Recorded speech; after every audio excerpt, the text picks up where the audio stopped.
முக்கிய செய்திகள். பிரான்ஸ் அரசுடன் 85,000 கோடி ரூபாய்க்கு புதிய ஒப்பந்தங்கள். மேலும் 26 ரஃபேல் விமானங்கள் வாங்க மத்திய அரசு முடிவு.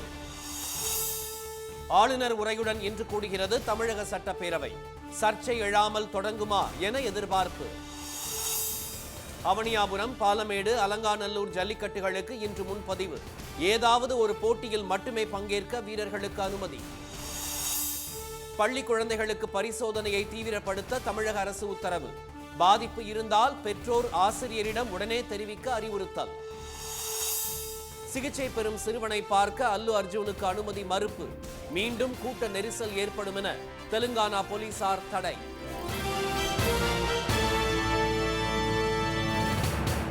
வணக்கம். இந்திய கடற்படைக்கு தேவையான 26 நவீன ரஃபேல் விமானங்களை வாங்குவது தொடர்பான ஒப்பந்தம் அடுத்த மாதம் பிரதமர் திரு மோடியின் பிரான்ஸ் பயணத்தில் கையெழுத்தாகும் என்று செய்திகள் வெளியாகியுள்ளன. இந்திய விமானப்படைக்காக ஏற்கனவே 36 ரஃபேல் போர் விமானங்கள் ஏறத்தாழ 60,000 கோடி ரூபாய் செலவில் கொள்முதல் செய்யப்பட்டன. இதில் முறைகேடு நடந்திருப்பதாக காங்கிரஸ் கட்சி குற்றம் சாட்டியது. ஒரு விமானத்தின் விலை சராசரியாக 1,660 கோடி ரூபாய் என்பது வழக்கத்தை விட அதிகம் என்று திரு ராகுல் காந்தியும் குற்றம் சாட்டியிருந்தார். ஆனால் ரஃபேல் விமானத்துடன் ஒப்பந்தம் செய்யப்படும் ஆயுதங்கள் மற்றும் தொழில்நுட்பம் ஆகியவற்றின் காரணமாக விலையில் மாற்றம் இருப்பதாக மத்திய அரசு தெரிவித்தது.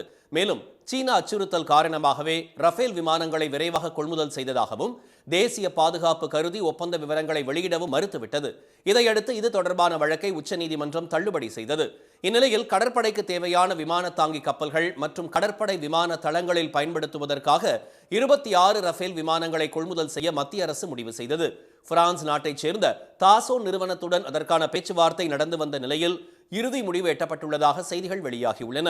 மேலும் ரஃபேல் விமானங்கள் மட்டுமின்றி விமானம் தாங்கி கப்பல்களுக்கான போர் விமானங்கள் மற்றும் அதிநவீன நீர்மூழ்கி கப்பல்களை வாங்கவும் ஒப்பந்தம் போடப்பட உள்ளதாக தெரிகிறது. இந்திய கடற்படை கூறும் நவீன தொழில்நுட்பங்கள் மற்றும் ஆயுதங்களின் அடிப்படையில் இந்த இரு ஒப்பந்தங்களின் மொத்த மதிப்பு 85,000 கோடி ரூபாய் இருக்கலாம் என்று கூறப்படுகிறது.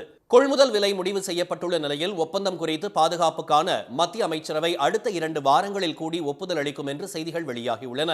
அடுத்த மாதம் 10ஆம் தேதி பாரிஸில் நடைபெறும் செயற்கை நுண்ணறிவு தொடர்பான மாநாட்டில் பங்கேற்க பிரதமர் திரு மோடி பிரான்ஸ் செல்லும் போது இந்த ஒப்பந்தங்கள் அந்நாட்டு அதிபர் இமானுவேல் மேக்ரான் முன்னிலையில் கையெழுத்தாகும் என்று எதிர்பார்க்கப்படுகிறது. தமிழ்நாடு சட்டப்பேரவையின் ஆண்டின் முதல் கூட்டம் ஆளுநர் உரையுடன் இன்று தொடங்குகிறது. ஒவ்வொரு ஆண்டும் முதல் கூட்டத்தொடர் கூடும்போது ஆளுநர் உரை நிகழ்த்துவது மரபு. அதன்படி கடந்த 2023-24 ஆண்டுகளில் நடைபெற்ற ஆண்டின் முதல் கூட்டங்களில் உரையாற்றிய ஆளுநர் திரு ஆர் என் ரவி அரசு தயாரித்து அளித்த உரையில் இடம்பெற்றிருந்த கருத்துக்களை வாசிக்காமல் தமது கருத்துக்களை சேர்த்து வாசித்ததால் சர்ச்சை வெடித்தது. அதைத் தொடர்ந்து சட்டப்பேரவை குறிப்பில் அரசு தயாரித்து வழங்கும் உரை மட்டுமே இடம்பெறும் வகையில் தீர்மானம் கொண்டுவரப்பட்டு நிறைவேற்றப்பட்டது. இந்த ஆண்டுக்கான முதல் கூட்டத்தில் உரை நிகழ்த்த வருமாறு ஆளுநர் திரு ரவியை தமிழ்நாடு சட்டப்பேரவைத் தலைவர் திரு அப்பாவு, சட்டப்பேரவை செயலாளர் திரு சீனிவாசன் ஆகியோர் அண்மையில் நேரில் சந்தித்து முறைப்படி அழைப்பு விடுத்தனர். அவர் உரை நிகழ்த்துவதற்கான அரசின் கொள்கை சார்ந்த குறிப்புகளும் ஆளுநருக்கு வழங்கப்பட்டுள்ளது. இதையடுத்து சட்டப்பேரவை இன்று காலை 9:30 மணிக்கு கூடுகிறது. அப்போது ஆளுநர் உரை நிகழ்த்த உள்ளார். அவரைத் தொடர்ந்து ஆளுநர் உரையின் தமிழாக்கத்தை சட்டப்பேரவைத் தலைவர் திரு அப்பாவு வாசிப்பார். இன்றைய நிகழ்ச்சிகள் முடிந்தவுடன் அலுவல் ஆய்வுக்குழு கூட்டம் நடைபெறும். அதில் ஆளுநர் உரை மீதான விவாதத்தை எத்தனை நாட்கள் நடத்துவது என்றும் கூட்டத்தொடரை எத்தனை நாட்கள் நடத்துவது என்பது பற்றியும் முடிவு செய்யப்படும். வெள்ளிக்கிழமை வரை 3 நாட்கள் விவாதம் நடைபெறலாம் என்று எதிர்பார்க்கப்படுகிறது. அண்மையில் காலமான ஈரோடு கிழக்கு தொகுதி காங்கிரஸ் எம்எல்ஏ EVKS இளங்கோவன் மறைவிற்கு இரங்கல் தெரிவித்து நாளை சட்டப்பேரவை ஒத்திவைக்கப்படலாம் என்று தெரிகிறது. இந்த கூட்டத்தொடரில் ஊரக உள்ளாட்சிகளுக்கு தனி அலுவலகர்களை நியமிக்கும் வகையில் பிறப்பிக்கப்படும் அவசர சட்டத்திற்கு ஒப்புதல் பெறப்படலாம் என்று தலைமைச் செயலக வட்டாரங்கள் தெரிவித்தன. பேரவை கூட்டத்தில் அண்ணா பல்கலைக்கழக மாணவி பாலியல் வன்கொடுமை விவகாரம், பொங்கல் பரிசுத் தொகை உள்ளிட்ட பல்வேறு பிரச்சனைகளை எழுப்ப எதிர்க்கட்சிகள் திட்டமிட்டுள்ளன. மதுரை மாவட்டத்தில் புகழ்பெற்ற அவனியாபுரம், பாலமேடு, அலங்காநல்லூர் ஜல்லிக்கட்டுகளில் பங்கேற்கும் காளைகள் மற்றும் வீரர்களுக்கான ஆன்லைன் முன்பதிவு இன்று தொடங்குகிறது. தமிழர் திருநாளாம் பொங்கல் பண்டிகையை முன்னிட்டு தமிழர்களின் பாரம்பரிய வீர விளையாட்டான ஜல்லிக்கட்டு ஆண்டுதோறும் நடத்தப்பட்டு வருகிறது. பொங்கல் திருநாளான 14ஆம் தேதி மதுரை மாவட்டம் அவனியாபுரத்தில் முதல் ஜல்லிக்கட்டு தொடங்குகிறது. அதைத் தொடர்ந்து 15ஆம் தேதி பாலமேட்டிலும் 16ஆம் தேதி உலக புகழ்பெற்ற அலங்காநல்லூரிலும் ஜல்லிக்கட்டு போட்டி நடைபெற உள்ளது. இந்த 3 இடங்களிலும் நடைபெறவிருக்கும் ஜல்லிக்கட்டுகளில் கலந்து கொள்ள உள்ள மாடுபிடி வீரர்கள் தங்களது பெயர்களை madurai.nic.in என்ற இணையதளத்தில் முன்பதிவு செய்து கொள்ளுமாறு மதுரை மாவட்ட நிர்வாகம் அறிவித்துள்ளது. இன்று மாலை 5 மணி முதல் நாளை மாலை 5 மணி வரை முன்பதிவு செய்யலாம் என்றும், பதிவு செய்தவர்களின் சான்றுகள் சரிபார்க்கப்பட்ட பின்பு தகுதியான நபர்கள் மட்டுமே டோக்கன் பதிவிறக்கம் செய்ய இயலும் என்றும் தெரிவிக்கப்பட்டுள்ளது. டோக்கன் பதிவிறக்கம் செய்த நபர்கள் அவனியாபுரம், பாலமேடு மற்றும் அலங்காநல்லூர் ஆகிய 3 ஜல்லிக்கட்டு போட்டிகளில் ஏதாவது ஒன்றில் மட்டுமே பங்கேற்க அனுமதி அளிக்கப்படும். அதேபோல ஜல்லிக்கட்டு காளைகளுக்கான முன்பதிவையும் அவற்றின் உரிமையாளர்கள் madurai.nic.in என்ற இணையதளத்தில் இன்று மாலை 5 மணி முதல் நாளை மாலை 5 மணிக்குள் முன்பதிவு செய்ய வேண்டும் என மாவட்ட நிர்வாகம் அறிவுறுத்தியுள்ளது.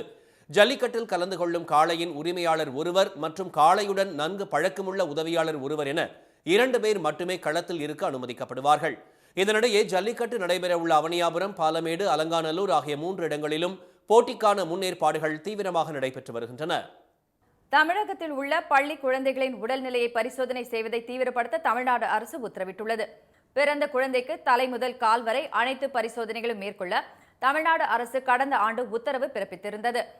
அதை அனைத்து அரசு மற்றும் தனியார் மருத்துவமனைகள் பின்பற்றி அது தொடர்பான தகவல்களை சுகாதாரத்துறைக்கு அனுப்பி வைக்கும் உத்தரவிடப்பட்டிருந்தது.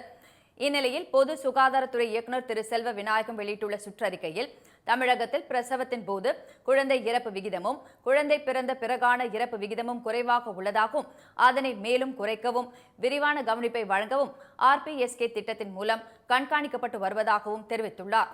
குறிப்பாக குழந்தை பிறக்கும் போது ஏதாவது பாதிப்பு இருக்கிறதா, பிறந்த பிறகு ஏதாவது பாதிப்பு இருக்கிறதா, குழந்தைக்கு நோய் தொற்று ஏதாவது பரவி உள்ளதா, உடலில் உள்ள அனைத்து உறுப்புகளும் சரியாக வளர்கிறதா என இத்திட்டம் மூலம் தொடர்ந்து கண்காணிக்கப்பட்டு வருவதாக கூறியுள்ள அவர், கடந்த 6 ஆண்டுகளில் அங்கன்வாடி மையத்தில் 38 லட்சம் குழந்தைகள் பரிசோதிக்கப்பட்டுள்ளதாக தெரிவித்துள்ளார்.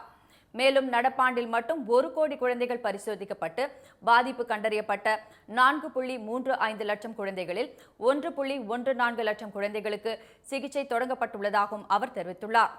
இந்நிலையில் சுகாதார பணியாளர்கள் தொடர்ந்து குழந்தைகளை கண்காணிப்பதை தீவிரப்படுத்த வேண்டும் என்று அறிவுறுத்தியுள்ள அவர், அரசு மற்றும் அரசு சார்ந்த பள்ளிகளுக்கு சென்று குழந்தைகளை பரிசோதித்து அது தொடர்பான தகவல்களை பொது சுகாதாரத்துறைக்கு அனுப்பி வைக்க உத்தரவிட்டுள்ளார்.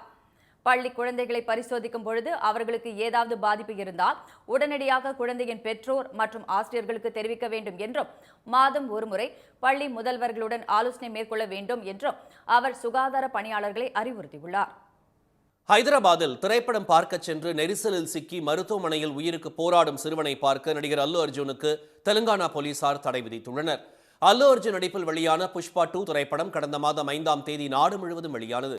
திரைப்படம் வெளியான போது ஹைதராபாத் திரையரங்கம் ஒன்றில் நடந்த சிறப்பு திரையிடலுக்கு அவர் சென்றபோது ஏற்பட்ட கூட்ட நெரிசலில் சிக்கி ரேவதி என்ற பெண் உயிரிழந்தார்.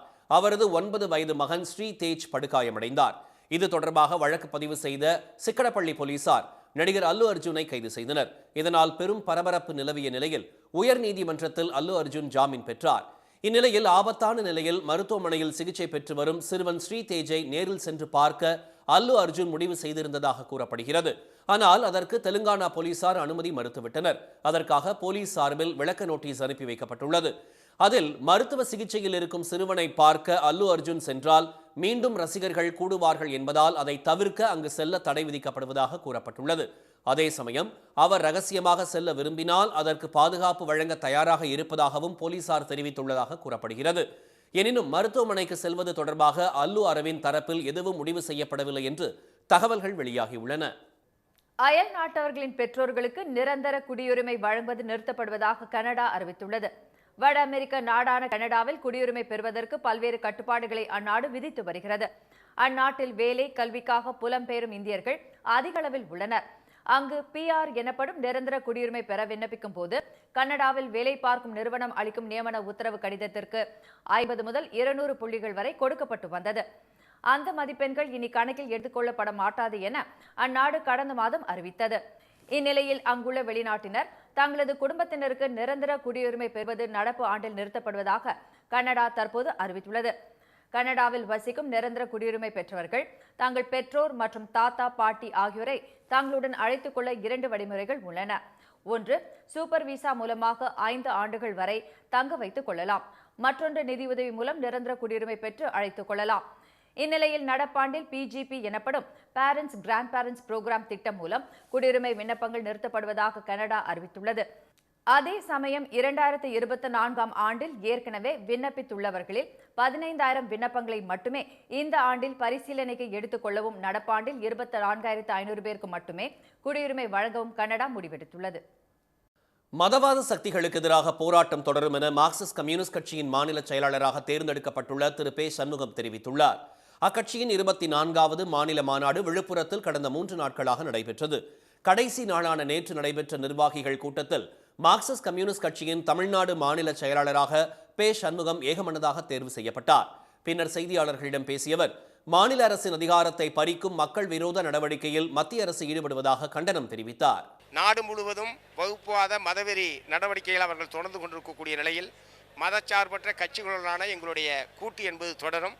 அவர்களுடன் சேர்ந்துதான் மதவெறி சக்தியான RSS பிஜேபி கும்பலை தமிழகத்திலிருந்து அப்புறப்படுத்த முடியும். அந்த வகையில் திமுக அதில் மிக முக்கியமான பங்கை வகிக்கிறது. அந்த முறையில் திமுகவுடனான எங்களுடைய உறவு தொடரும். உழைக்கும் மக்களுக்கு ஆதரவாக மார்க்சிஸ்ட் கம்யூனிஸ்ட் கட்சியின் போராட்டம் தொடரும் என்றும் அவர் கூறினார். திருச்சி மாவட்டம் லால்குடியைச் சேர்ந்த திரு பே சண்முகம் மார்க்சிஸ்ட் கம்யூனிஸ்ட் கட்சியின் மாணவர் அமைப்பான SFI-யில் தமது அரசியல் பயணத்தை தொடங்கியவர். தமிழ்நாடு மலைவாழ் மக்கள் சங்கம், தமிழ்நாடு விவசாயிகள் சங்கத்தின் மாநில தலைவராகவும் அவர் பணியாற்றியுள்ளார். அதிமுக ஆட்சியில் தருமபுரி மாவட்டம் வாச்சாத்தி கிராம பழங்குடியின மக்கள் மீது நடத்தப்பட்ட வன்முறைக்கு எதிராக நீண்ட நெடிய போராட்டத்தை முன்னெடுத்த திரு சண்முகம் உயர்நீதிமன்றத்திலும் உச்சநீதிமன்றத்திலும் சட்ட போராட்டம் நடத்தி வெற்றி கண்டவர். கடந்த 2022ஆம் ஆண்டு ஏப்ரல் மாதம் நடந்த மார்க்சிஸ்ட் கம்யூனிஸ்ட் கட்சியின் மாநாட்டில் முதல் முறையாக மத்திய குழு உறுப்பினராக தேர்ந்தெடுக்கப்பட்டார். தமிழ்நாடு அரசின் அம்பேத்கர் விருதையும் கடந்த ஆண்டு திரு சண்முகம் பெற்றது குறிப்பிடத்தக்கது. சென்னையில் நடைபெற்று வரும் மலர் கண்காட்சியை ஆயிரக்கணக்கானோர் ஆர்வமுடன் கண்டு ரசித்தனர். சென்னையில் உள்ள செம்மொழி பூங்காவில் அமைக்கப்பட்டுள்ள மலர் கண்காட்சியில் பல வண்ண பூச்செடிகள், வெளிநாட்டு மலர்கள் மற்றும் அழகு தாவரங்கள் ரம்மியமாக காட்சியளிக்கின்றன. 800 வகையான 30 லட்சம் மலர்கள் அழகுற காட்சிப்படுத்தப்பட்டுள்ளன.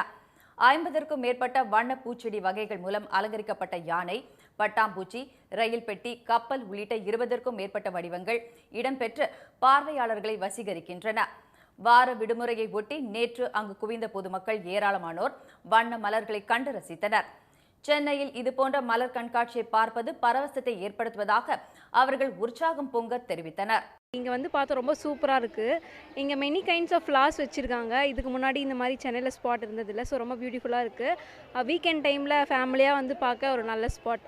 இங்கே பட்டர்ஃப்ளை ஆர்ச் அண்ட் ஹார்ட்டின் மாதிரி ஃப்ளவர்ஸ்லாம் வச்சுருக்காங்க. ரொம்ப சூப்பராக இருக்குது. இப்போ பப்ளிக் எக்ஸாம் வேறு கிட்ட வருது. நாங்கள் வந்து படிக்கிறதுல வந்து இன்ட்ரெஸ்ட் காட்டுவோம். அதனால் ஸ்ட்ரெஸ் அதிகமாக தவிர கம்மியாகாது. அவங்க ஃபேமிலியோடு வந்ததுனால எங்களுக்கு என்ஜாய்மெண்ட்டாக இருக்குது, பிடிச்சிருக்கு. கண்களை கொள்ளை கொள்ளும் விதமாக மலர் கண்காட்சி அமைந்திருப்பதாக அவர்கள் கூறினர். ட்ரெசினா, பைகாஸ், கோலியஸ், அரேலியா, கார்டிலைன், அக்லோனிமா, ஃபெலட்ரென்ட்ரோன் போன்ற பல்வேறு அலங்கார இலை தாவரங்களும் பார்வையாளர்களை வெகுவாக கவர்ந்தன. குழந்தைகள் முதல் பெரியவர்கள் வரை ஏராளமானோர் திரண்டதால் செம்மொழி பூங்காவில் கூட்டம் அலைமோதியது. பசுமையான சூழலில் பல வண்ணங்களில் பூத்து குலுங்கும் பூக்களுடன் அவர்கள் செல்ஃபி எடுத்து மகிழ்ந்தனர். அண்ணா பல்கலைக்கழக மாணவி வன்கொடுமை வழக்கில் கைதான ஞானசேகரன் மீது குண்டர் தடுப்புச் சட்டம் பாய்ந்தது. சென்னை கிண்டியில் உள்ள அண்ணா பல்கலைக்கழக வளாகத்தில் மாணவி வன்கொடுமை செய்யப்பட்ட சம்பவம் தொடர்பாக கோட்டூர்புரத்தைச் சேர்ந்த ஞானசேகரன் என்பவர் கைது செய்யப்பட்டார். வழக்கை சென்னை உயர்நீதிமன்றம் தாமாக முன்வந்து விசாரித்த நிலையில் 3 பெண் IPS அதிகாரிகள் கொண்ட சிறப்பு புலனாய்வு குழு விசாரணைக்கு உத்தரவிடப்பட்டுள்ளது. இக்குழுவினர் அண்ணா பல்கலை வளாகத்தில் பல்வேறு தரப்பில் விசாரணை மேற்கொண்டதை அடுத்து ஞானசேகரன் வீட்டிலும் நேற்று முன்தினம் சோதனையில் ஈடுபட்டனர். இதில் முக்கிய ஆவணங்கள் பறிமுதல் செய்யப்பட்டதாக கூறப்படுகிறது. இந்நிலையில் இந்த வழக்கை விசாரித்து வரும் சிறப்பு புலனாய்வு குழு அளித்த பரிந்துரையின் பேரில் ஞானசேகரன் மீது குண்டர் சட்டம் பாய்ந்துள்ளது. ஏற்கனவே ஞானசேகரன் மீது வழிப்பறி உள்ளிட்ட 10க்கும் மேற்பட்ட வழக்குகள் நிலுவையில் உள்ளதாக கூறப்படுகிறது.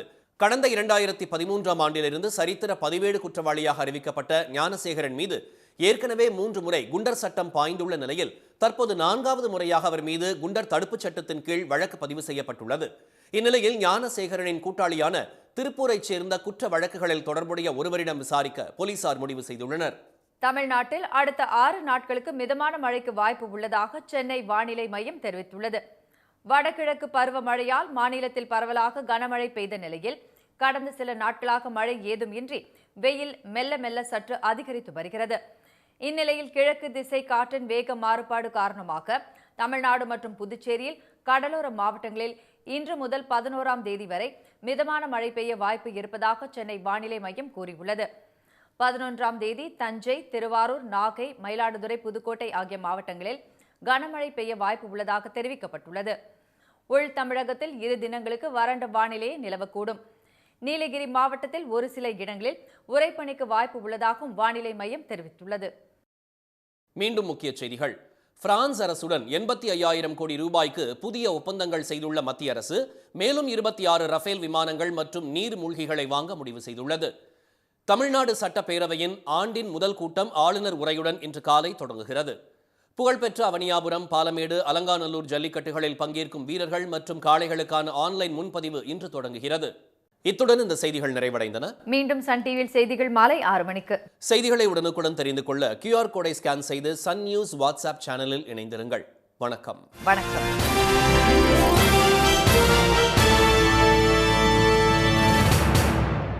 உடனுக்குடன் செய்திகளை தெரிந்து கொள்ள சன் நியூஸ் பெல் ஐகானை கிளிக் பண்ணுங்க.